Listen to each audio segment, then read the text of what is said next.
महापौर साहेब तुम्ही दिसत नाही, पडद्याच्या आड आहे असं समजा.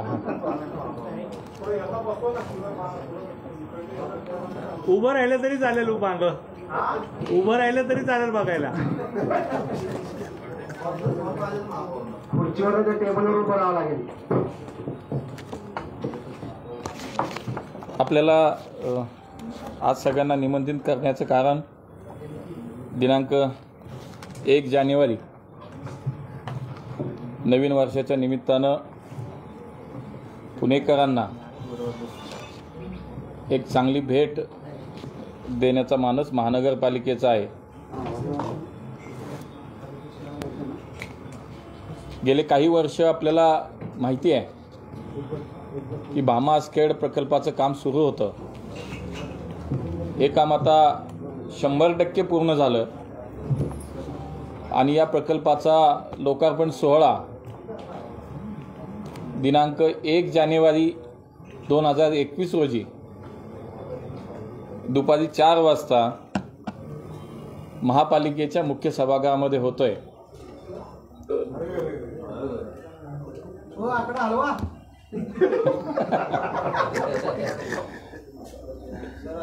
ए बघ बाबा,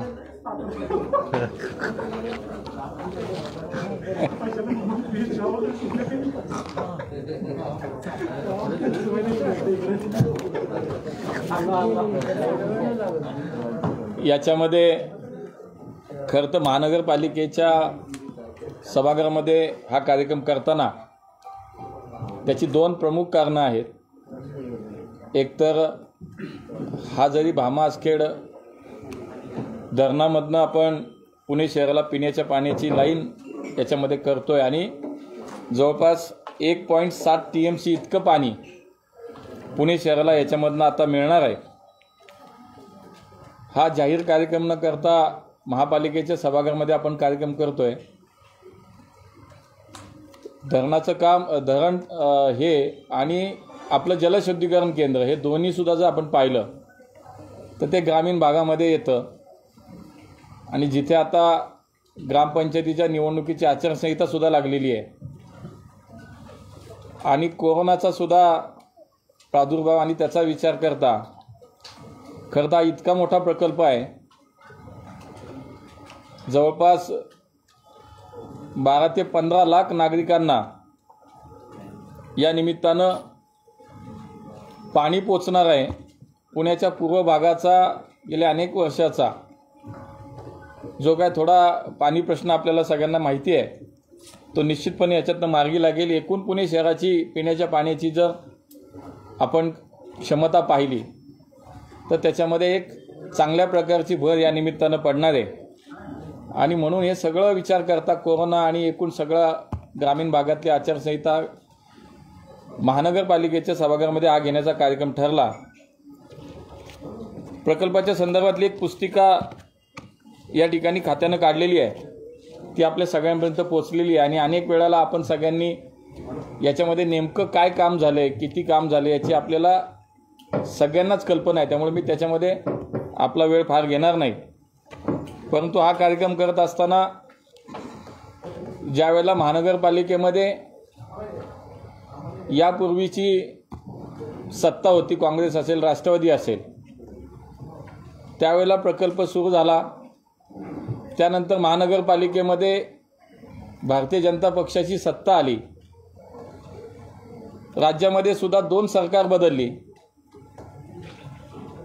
परंतु हा प्रकल्प जरी सत्ता इथं बदलली असेल किंवा राज्यात जरी बदलली असेल तरीसुद्धा दोन्ही ठिकाणच्या सत्ताधाऱ्यांनी विकासाच्या कामामध्ये कुठेही राजकारण केलं नाही आणि हा प्रकल्प पूर्ण व्हावा, पुणेकरांना अधिकचं पाणी मिळावं याच्यासाठी सगळ्यांनी काम केलं आणि म्हणून अशा विकास कामाचं जेव्हा उद्घाटन किंवा लोकार्पण आपण करतो आहोत त्यावेळेस सगळ्यांनी मिळून त्याच्यामध्ये एकत्र यावं. कुठलंही राजकारण या विकासाच्या कामाच्या उद्घाटनामध्ये असू नये असं सगळे पक्षनेत्यांनी सुद्धा आम्ही ठरवलं आणि मग याच्यामध्ये कार्यक्रम करताना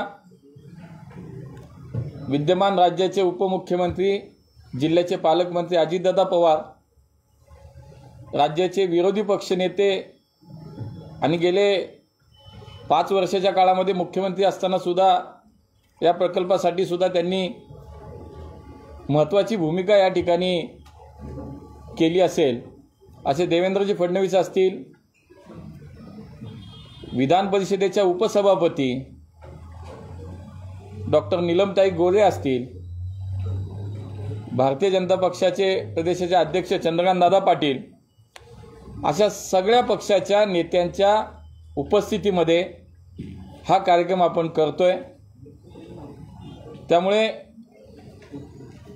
एक चांगल्या स्वरूपाचा, नागरिकांना सुद्धा निश्चितपणे आवडेल असा हा कार्यक्रम, जेव्हा इतकं मोठं विकासाचं काम पुण्यामध्ये होतंय, ते सगळे एकत्र एका व्यासपीठावरती या निमित्तानं येणार, एक चांगला संदेश निश्चितपणे याच्यातून जाईल आणि एक चांगला कार्यक्रम माननीय उपमुख्यमंत्री असतील, विरोधी पक्षनेते असतील, विधान परिषदेच्या उपसभापती असतील, चंद्रकांतदादा पाटील असतील, पुण्याचे खासदार गिरीश बापट असतील, ही सगळी मंडळी या ठिकाणी आवर्जून उपस्थित राहणार आहेत। या कार्यक्रमासाठी सभागृहामध्ये सर्व नगरसेवक, सर्व आमदार, खासदार आणि सर्व राजकीय पक्षांचे शहराचे अध्यक्ष अशाच मर्यादित लोकांना सभागृहामध्ये प्रवेश असेल। जर संख्या वाढली, कार्यकर्ते आले, नागरिक आले, तर त्याची एक पर्यायी व्यवस्था करण्याचा आमचा प्रयत्न आहे। जो आपल्या जुन्या इमारतीच्या समोरचं आपलं जी हिरवळ आहे, तिथे एखादी LED लावावी आणि तिथे ज्याला हा कार्यक्रम पाहायचा असेल त्याला पाहण्याची आपण व्यवस्था करण्याचा विचार करतोय। आणि म्हणून आपल्या सगळ्यांना आजच्या या कार्यक्रमाचं निमंत्रण देण्यासाठी, आपल्याला माहिती देण्यासाठी या ठिकाणी माननीय उपमहापौर सरस्वतीताई शेंडगे आहेत, स्थायी समितीचे अध्यक्ष हेमंतजी रासने आहेत, सभागृह नेते गणेशजी बिडकर आहेत, आपल्या विरोधी पक्षनेत्या दीपालीताई धुमाळ आहेत, शिवसेनेचे गटनेते पृथ्वीराजजी सुतार आहेत। आज याच वेळेला लाईट का गेली? मला मोठ्याने वडावं लागते बहुतेक नाव घेताना। हां, ते बंद। आणि आमच्या RPIच्या गटनेत्या सुनीताताई वाडेकर सुद्धा या ठिकाणी आहेत। या खात्याचे आमचे प्रमुख अनिरुद्ध पावसकर असतील, युवराजजी देशमुख असतील, हे सुद्धा या परिषदेसाठी उपस्थित आहेत। खरं तर गेले अनेक वर्ष हे काम करताना अनेक वेगवेगळ्या स्वरूपाच्या अडचणी आल्या। पुनर्वसनाचे विषय असतील, शेतकऱ्यांचे मोबदल्याचे विषय असतील, पाईपलाईन प्रत्यक्षात टाकत असताना अनेक राज्य सरकार असेल, केंद्र सरकार असेल, यांच्या अखत्यारीतल्या जमिनींचा प्रश्न असेल, आंदोलनं नागरिकांची, शेतकऱ्यांची सुद्धा झाली। या सगळ्या याच्यामध्ये सगळे लोकप्रतिनिधी, महानगरपालिकेचे आत्ताचे अधिकारी, यापूर्वी काम केलेले आमचे अधिकारी, मग आमचे गेडाम साहेब, मी त्यांचं आवर्जून नाव घेईन की ही सगळी माणसं, तत्कालीन मागचे आयुक्त असतील, जिल्हाधिकारी म्हणून सौरवराव सुद्धा होते, त्यांनी सुद्धा त्या काळामध्ये या सगळ्या प्रकल्पाला गती देण्याचं या सगळ्या मंडळींनी काम केलं। त्यामुळे मला असं वाटतं की प्रशासन, सर्वपक्षीय लोकप्रतिनिधी या सगळ्यांचं मिळून हे सामूहिक यश आहे। आणि म्हणून पुणेकरांना नवीन वर्षाची या निमित्ताने एक चांगली भेट आपल्याला देता येते। आपल्या सगळ्यांना या कार्यक्रमाचं जाहीर निमंत्रण आम्ही सगळे मिळून आता देतोय। पत्रकारांना दिले ना, पत्रकारांना वेगळं द्यायची, त्यांना म्हणतो द्यायलाच बोलवलं नाही। ते भामा आसखेडचं 1 तारखेला पाणी सुरू झाल्यानंतर इकडच्या पाणी पुरवठ्याची व्यवस्था पण कसं असेल? कारण मध्यंतरी काही नगर माईक द्या ना साहेब, सांगा मागणी केली होती माईक, पाण्याची वितरण व्यवस्था आणि त्याचं नियोजन नेमकं कसं असेल?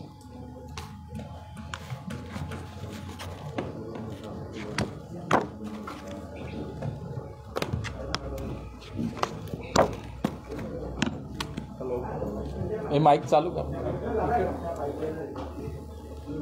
बाकी सगळं लावा ना, नाश्ता डिश लावा सांगा।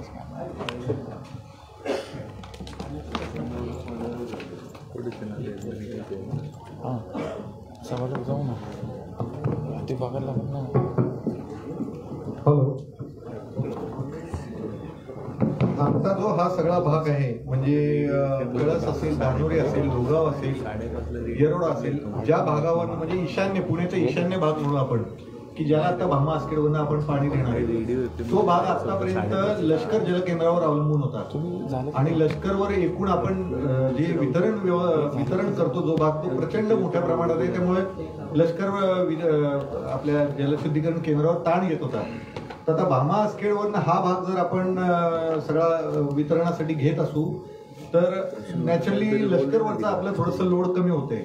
आणि त्यामुळे याचा थोडासा येत्या काही दिवसात लष्करला नक्की कमी पाणी पडते अजून सुद्धा मिळते.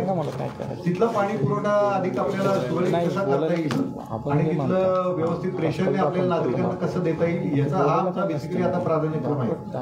की आता 1 तारखेपासून चालू झाल्यानंतर ही सिस्टीम स्टॅबिलाइज व्हायला आपल्याला जो वाजवी कालावधी लागणार आहे त्या कालावधीमध्ये आपण बघणार आहोत की तिकडचा भाग भामा आस्केड पण स्टॅबिलाइज होईल आणि लष्करचा भाग सुद्धा जो उर्वरित आहे आता आपण ज्याला पाणी देणार तो सुद्धा स्टॅबिलाइज होईल. ते तुम्ही एक त्या भागाला किती पाणी देतो लष्कर एमजीपी किंवा होळकर मधून एकूण किती पाणी देतो त्याच्यात कसं बसू आणि भामास्केडमधून किती पाणी देतो? कारण परत इकडचं बंद केलं किंवा काय केलं तर अशी लोकांची शक्यता वर्तवली आहे. कसं बसवणार तेवढंच जर पाणी मिळणार असेल तर असंच पाणी त्याच्यात आपण ते आजपर्यंत तशी हेच नाही आणि लष्करवरनं जे पाणी देतो त्यापेक्षा भामा आस्केडवरनं मिळणारे पाणी हे जास्त आहे. त्यामुळे ही भीती जर असेल तर थोडीशी ती अनाठाई आहे असं म्हणायला लागेल आपल्याला.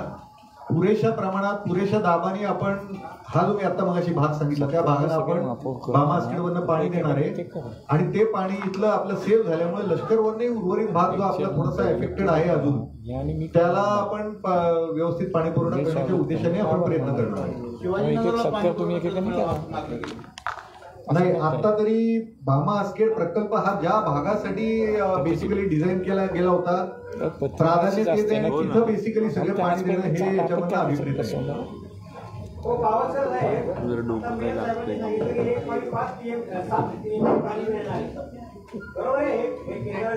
नाही थोडंसं मी सांगतो 2.64 TMC आहे आणि त्यातलं म्हणजे थोडक्यात 200 MLD एवढा कोण बोलतो? उमेश शेळके बोला 200 MLD 1.7 2.64 काय TMC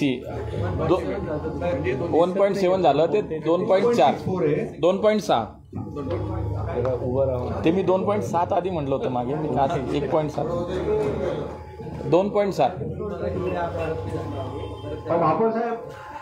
बापूसाहेब बोला. दिसलं नाही तरी आवाज येतोय. हरकत नाही. तुमच्या सन्माननीय उपस्थितीमध्ये तुमच्या शहराध्यक्षांचं नाव टाकलेलं आहे. हो हो त्याच्यामध्ये जे काही सभासदांचे ठराव होते पक्षनेत्यांच्या सभेमध्ये आलेले त्याच्यामध्ये ते नाव होतं. ऐका ना माझा प्रश्न अर्धवट राहिला. माझा त्यांच्या नावाला आक्षेप नाहीये पण तिथलेच एक भाजपचे तुमचे माजी आमदार आहे त्यांचं हे योजनेत मोठं योगदान होतं बापूसाहेब पठारे. नाही असं काही जाणीवपूर्वक एक टाकलं नाही एक असं होत नाही. ते ठराव होता त्या ठरावाच्या अनुषंगाने ते टाकलेले.